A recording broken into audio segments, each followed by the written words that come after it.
Bonjour tout le monde, j'espère que vous allez bien. Aujourd'hui, on se retrouve pour une nouvelle vidéo où nous allons parler de Rémus Lupin. Rémus Lupin est né le 10 mars 1960. Il est enfant unique de Lial Lupin et Espérance Howell. Enfant, il manifestait déjà des signes précoces de magie.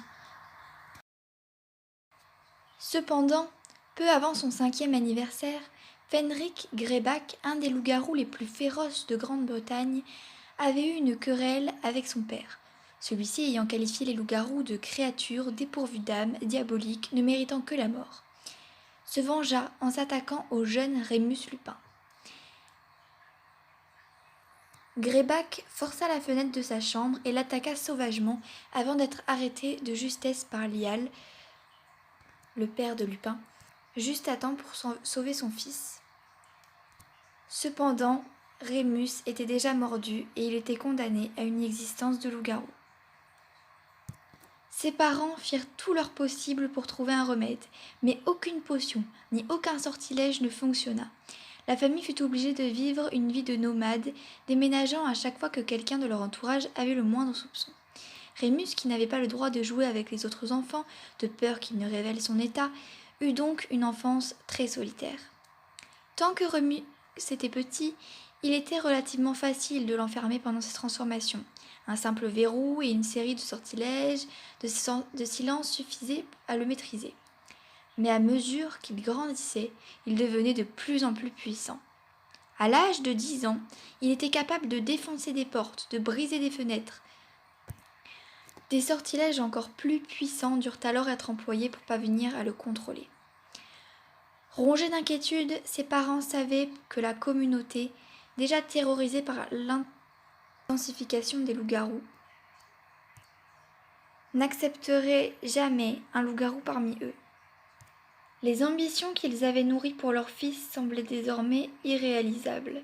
Convaincu que Rémus ne pourrait jamais entrer à Poudlard, Lial décida de l'éduquer à la maison. Peu avant son 11e anniversaire, Rémus reçut la visite d'Albus Dumbledore. Malgré la réticence de ses parents, Dumbledore entra pour s'entretenir avec Rémus, mangeant des pancakes et jouant au bave-boule avec lui. Dumbledore annonça à Espérance et Lial qu'il était déjà au courant de l'état de santé de leur fils, grâce à des espions qui lui avaient rapporté les vanteries de Greyback.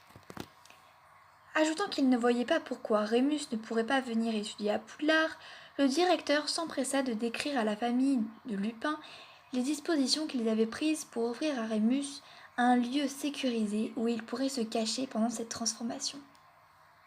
En raison des préjugés qu'il existait à l'égard des loups-garous, Dumbledore décida qu'il valait mieux que l'état de Rémus reste secret, pour son bien.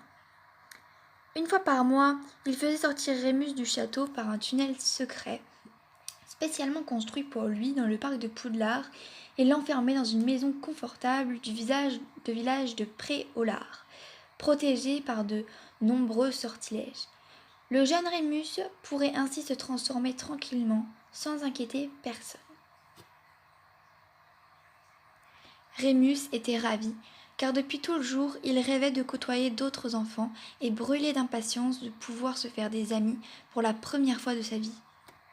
On ne sait pas en quelle année Rémus est arrivé à Poudlard. On sait par contre qu'il est envoyé à Gryffondor par le Choixpeau magique et qu'il se lie rapidement d'amitié avec deux jeunes garçons de sa maison, James Potter et Sirius Black. James et Sirius admiraient son sens de l'humour discret et la bonté dont il faisait preuve, une qualité dont ils étaient eux-mêmes dépourvus. Rémus éprouvait toujours de la compassion pour les faibles et les opprimés. C'est alors qu'il prit sous son aile le petit Peter Pettigrew, un Gryffondor grassouillet, ayant une piètre intelligence que James et Sirius n'auraient jamais compté parmi leurs amis si Rémus ne les avait pas persuadés. Les 4 garçons devinrent vite inséparables. Ils devinrent alors les maraudeurs et créèrent une célèbre carte magique, la carte du maraudeur, détaillant la totalité de Poudlard. C'est alors que ses amis lui donnent également un surnom qu'il allait garder tout le long de sa scolarité à Poudlard, Lunar. Toutes les lunes, Rémus disparaissait de l'école, ce qui attira bientôt l'attention de ses amis. Ils découvrirent alors sa vraie nature au cours de leur deuxième année, même s'il inventait toutes sortes d'histoires pour expliquer ses absences, comme par exemple que sa mère était malade ou que sa grand-mère se sentait mal. C'est alors que James, Sirius et Peter décidèrent de devenir des animagis pour rendre ces transformations plus supportables. C'est ainsi que nous découvrions le cerf pour James, le loup pour Rémus, le chien pour Sirius et le rat pour Peter. Rémus devient vite préfet, ce qui persuada ses professeurs qu'il avait une bonne influence sur ses amis, en particulier James et Sirius. Cependant, trop content d'être enfin fait des amis, il n'osa pas parler de leur attitude à James et Sirius. Après ses études, il entra dans l'ordre du Phénix, tout comme ses anciens camarades de classe. Le meurtre de James Potter et de sa femme Lily par Lord Voldemort fut l'un des événements les plus traumatisants de sa vie. Ses amis comptaient énormément sur lui, dans la mesure où ils savaient depuis longtemps que la plupart des gens le fuiraient comme la peste et qu'il n'aurait jamais la possibilité de se marier ou d'avoir des enfants.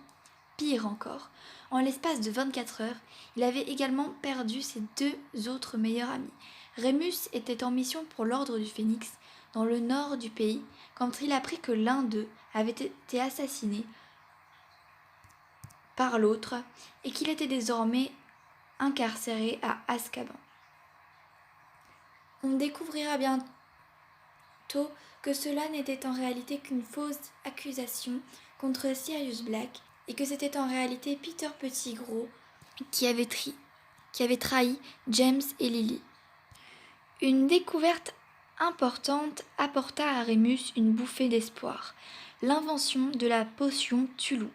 Si cette potion ne pouvait empêcher un loup-garou de perdre son apparence humaine une fois par mois, elle présentait tout de même davantage de ne le transformer qu'en un loup ordinaire et inoffensif. Malheureusement, la potion Tulou était très difficile à réaliser et ses ingrédients fort coûteux. De plus, Rémus n'avait aucun moyen de s'en procurer sans admettre ce qu'il l'était. Pour une deuxième fois, Albus Dumbledore changea la vie de Rémus Lupin.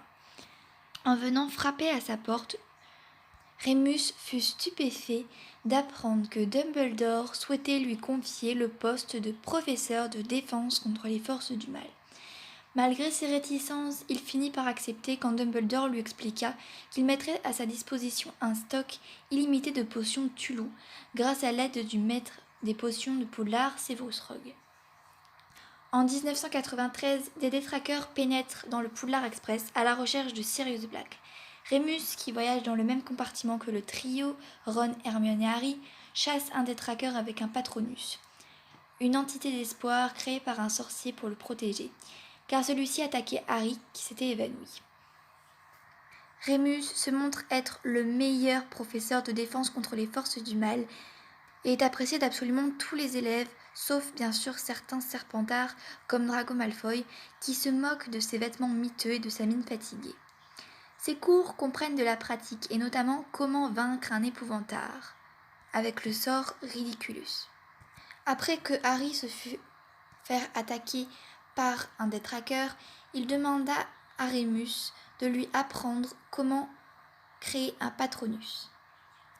À la fin de l'année, alors que Harry pense que Rémus et Sirius Black veulent le tuer, les deux amis lui expliquent qu'en réalité le traître qu'il a vendu ses parents à Voldemort est Peter Pettigrew, qu'il retrouve dans la cabane hurlante. Alors qu'ils vont livrer Peter au détraqueur, Rémus se transforme en loup-garou et tente d'attaquer le trio, mais Sirius s'interpose et Rémus fuit dans la forêt.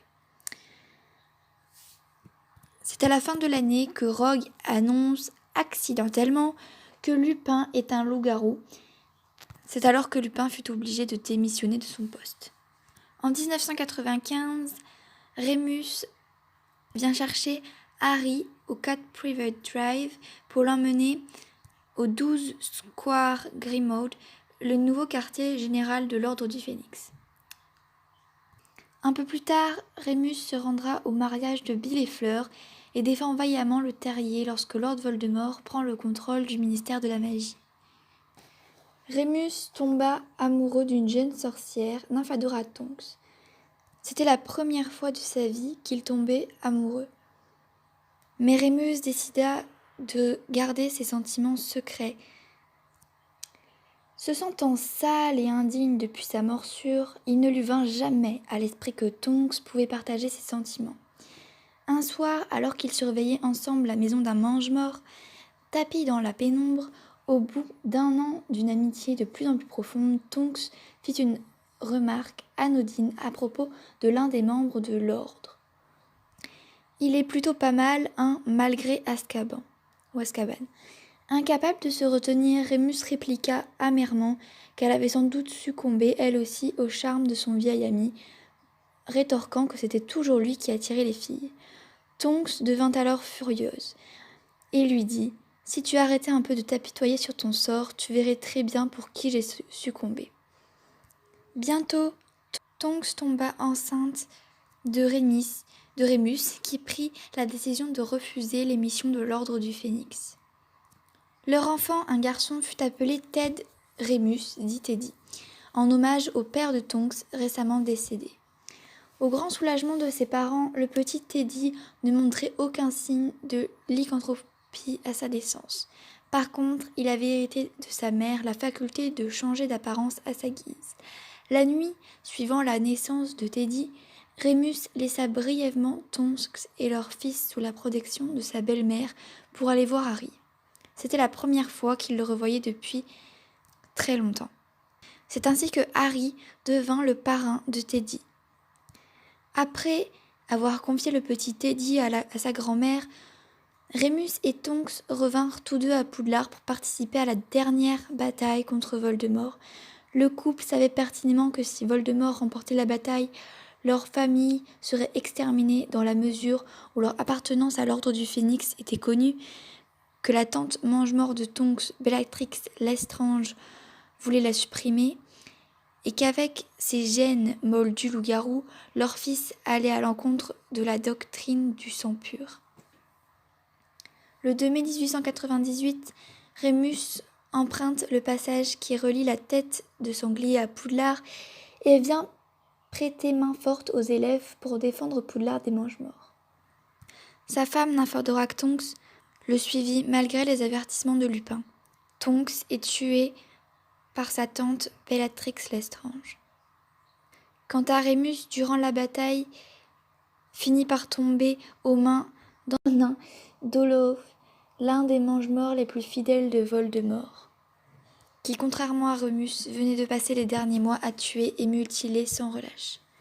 Le corps de Rémus et de Tonks repose sur le sol de la grande salle après la bataille. Ils sont décrits comme ayant l'air paisibles. C'est ainsi que s'achève la vie de Rémus Lupin. Là, c'est la fin de cette vidéo, j'espère qu'elle vous aura plu. N'hésitez pas à aller faire un tour sur la chaîne, à liker, à commenter pour savoir quel personnage vous aimeriez qu'on fasse la prochaine fois, à vous abonner et à activer la cloche. À la semaine prochaine!